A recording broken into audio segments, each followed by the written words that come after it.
A check-in on civic innovation and a focus on outcomes rather than process in state and local government. Today, we'll look at a case study on Builders Live.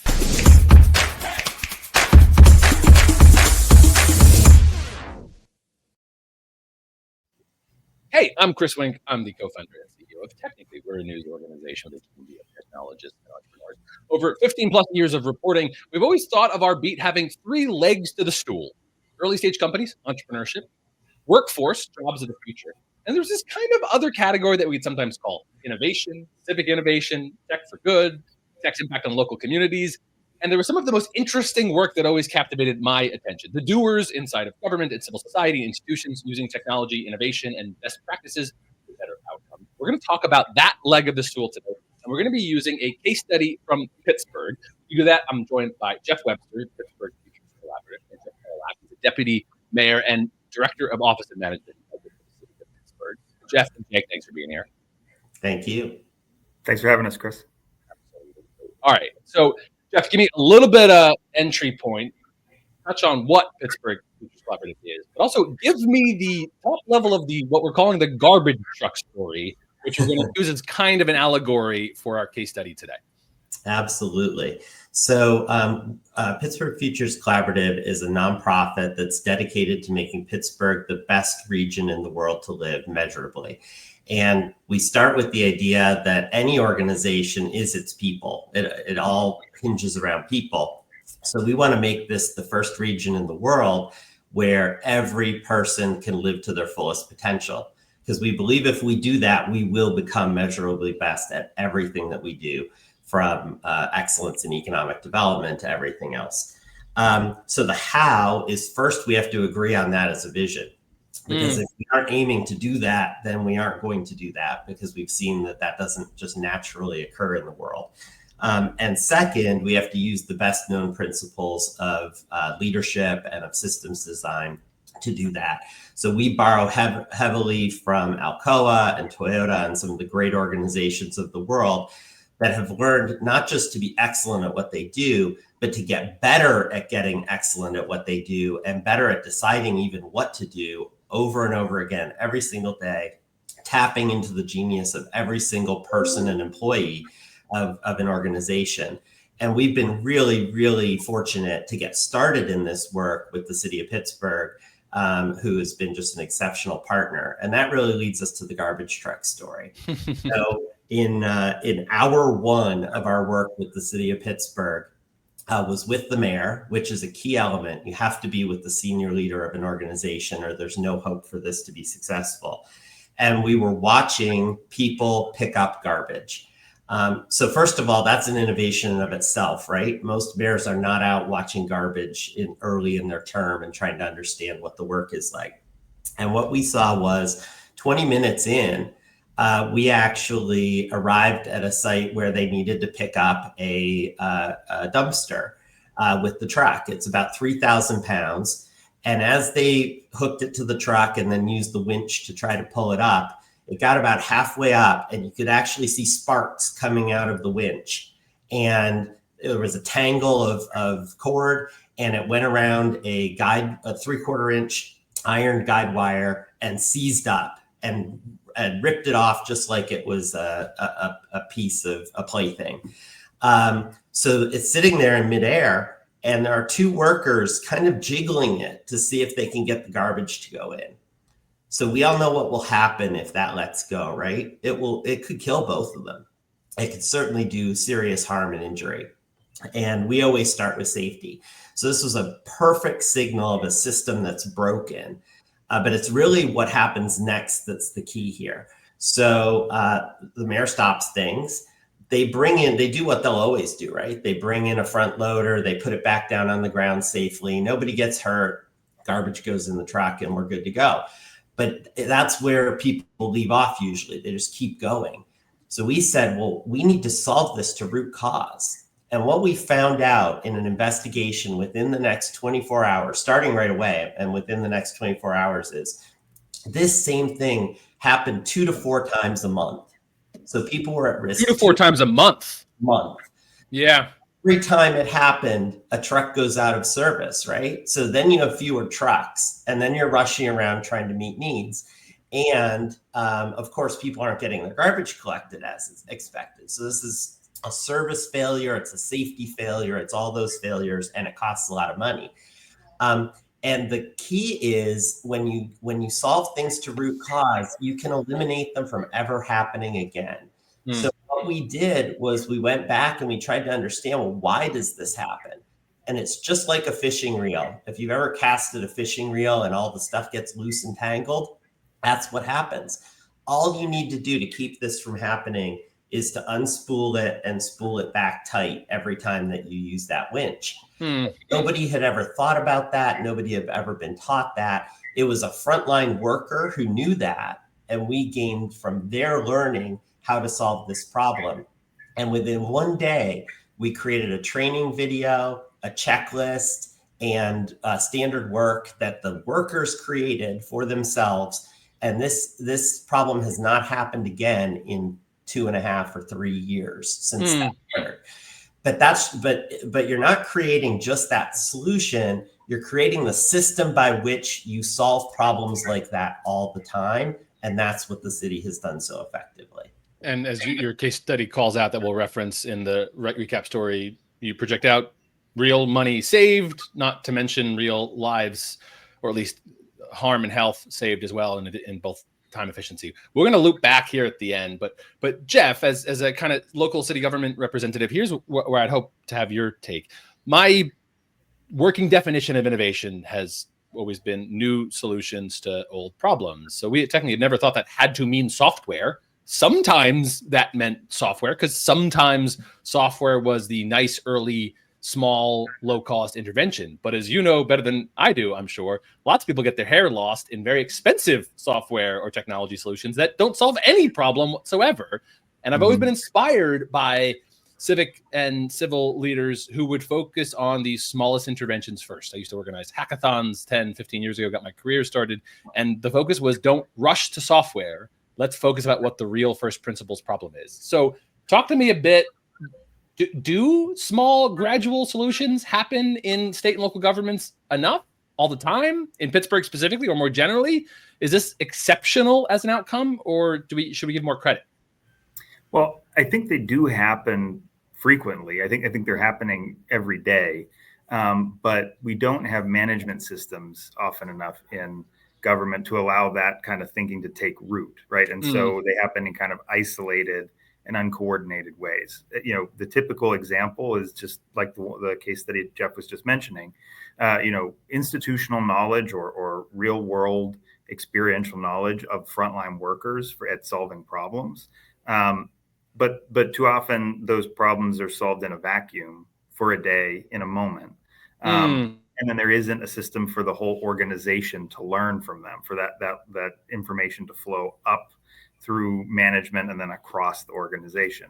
And also when that happens, when that doesn't happen, rather, those learnings are institutionalized. So somebody, the same worker who Geoff was just talking about, who knew the solution to the garbage truck winch problem, could have solved that problem that day for that shift, and maybe taught a few of his colleagues, hey, if we don't want this to happen again, here's how you do it. But without rapid engagement from the entire leadership structure of the organization, there wouldn't be a training video, there wouldn't be new standards. And I guarantee that solution, that innovation would have been lost, and we'd be having this problem 2 to 4 times a month again by now, right? So the key here is harnessing that knowledge and that ingenuity of the entire workforce to solve problems, rather than a kind of top-down structure that too often stymies that ability to innovate. So it's small steps, constant learning, and constant adjustments that build up to big improvements in public service levels. This excites me about a much broader thing that I want to get to, and I have limited time with you. So, Geoff, just a little kind of language thing for you, but I want to give us a good chunk of minutes here to go to a broader point. But let's talk a little bit about language, because you and I went back and forth even when we were thinking about this interview and topic on language. Some folks would say, oh, this could be an example of design thinking, which was an idea of like from design, talk to customer feed, there's a whole discipline around it. You use a phrase around habitual excellence. There's other kind of like books and jargon and language about getting small. Just help me a little bit on the language you prefer, why you use it, and then we'll jump into the broader trends. Yeah, so we use the phrase habitual excellence, and really because it's more of an outcome term than a process term, right? Paul O'Neill, who was one of our mentors in this, really focused on the idea that you can't be partially excellent. You're either excellent or you're not. So if parts of your organization aren't excellent, you're not excellent. Habitual excellence is building the leadership skills and the systems to enable everyone to function excellently every day. And that's what we really focus on. When you use the words design thinking, it causes a concern for me, not because design thinking isn't perfectly good science or knowledge to have, but one of the people we've learned most from is Steve Spear, who really codified what happened at Toyota. And the big difference between Toyota and everybody else is that they don't believe that they can design their way to perfection. They believe they discover their way to perfection. So the innovations and the systems for innovation that are used to do that are very different than if you think about it as, well, we just design it and then we make everyone do that. Instead, you start with basically a minimum viable product. You start with what you have, and then you learn from every iteration of work. Did it work or didn't it work? And what can we improve on it?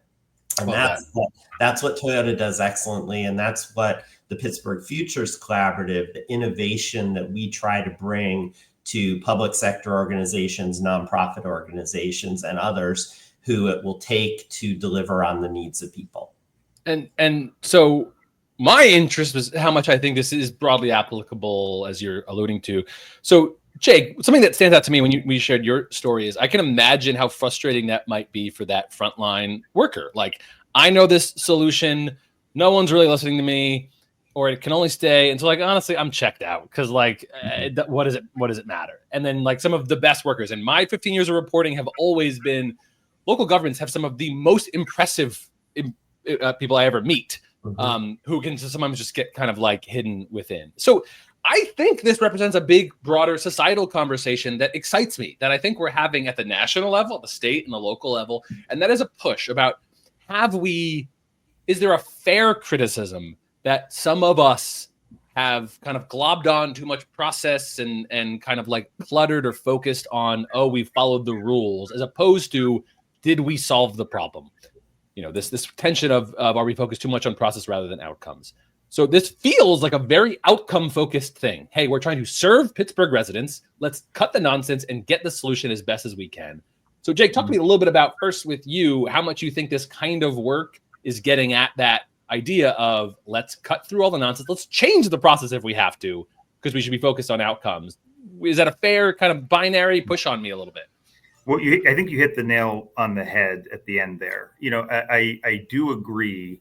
It's another point of kind of terminology, right? I think that in government and in also, sort of large entities, large institutions in the private sector as well, we often focus too much on protocol and procedure, right? We focus on the formal rules and structures and compliance, right? Those are important things, but when they're in the driver's seat, then you're losing the focus on outcomes. Our goals in the city of Pittsburgh are always focused on outcomes, but we can't have repeatable success in driving outcomes if we don't have standardized processes. So as you said, much of our work is focused on changing and fixing process so that we can cut through, kind of administrative cul-de-sacs that are dead ends, and cut through unnecessary bureaucratic procedures in order to drive consistent, high quality work that produces outcomes. Because otherwise, again, we can have a great outcome for a day that we can't replicate. or on a project that we can't replicate unless in the course of driving towards better outcomes, we're also changing processes of how people work in order to then do the next day's work, the next shift, or the next project in the same way with the learnings that we had from getting it right the first time. So we need to focus both on outcomes and on better processes and less on kind of the administrative or formalistic aspects of the work. It's not enough Geoff, to just follow the rules. Exactly right. And Geoff, I know this is key to your work, but to reframe it on our way out here, that the societal or the country, the national conversation we're having, though it trickles down to state and local, seems to be people at the end of the day that I don't care about your rules. I care about, are you solving any given problem in my life? And I loved what Jake alluded to of like, we got to have rules, but who's in the driver's seat? I love that kind of framing, that if like the first and foremost, the goal is to solve the problem for the constituent. And if the rule's in the way, how do we change the rule? As opposed to, sorry, the rule says we can't do X, Y, Z, or sorry, we don't do it like that. How much is that like a challenge we can all take into what we have to deliver services? How we have to deliver services? This is the fundamental leadership challenge of our time. The reason we work only with the top leader of given organizations is because only they can create the conditions to intentionally break down command and control, which is the enemy of improvement. If you think that you're the smartest person at the top of the organization and you think that you can set the rules and then say, go do that and just punish people on your way to excellence, you will never, ever get there. It's not possible. What leaders need to do is help understand the needs of the customer and set goals for the organization that are set really high, ideally at perfect, and then free up, create the safety for people to admit mistakes, see problems, and continually improve the processes every single day to get better. So the difference between command and control leadership and servant leadership, where you're seeing yourself as literally working for the people of your company, especially the front line or any organization that you're in, and supporting them to have what they need to be excellent in their work, including the systems, including the processes, including the support and the management and everything else. That's how every organization that has ever gotten habitually excellent got there. And so the fundamental thing that Pittsburgh Futures brings to bear is the support for leaders to sometimes shed the command and control framework that they've learned through business school or through their mentoring and leadership throughout their life, and start to learn to become servant leaders who can actually produce the outcomes and the results that people want. Great way to go out. Geoff Webster of Pittsburgh Futures Collaborative, Jake Pawlak, Deputy Mayor and Director of Office of Management and Budget for the City of Pittsburgh. Thank you for that case study, which speaks to a much broader trend. And thank you guys for the work. As a at times challenger of state and local governments, I'm always excited to see people who are focused on the outcomes for their constituents. Geoff, Jake, thanks so much for your time. Thank you. All right. We'll see everyone next time.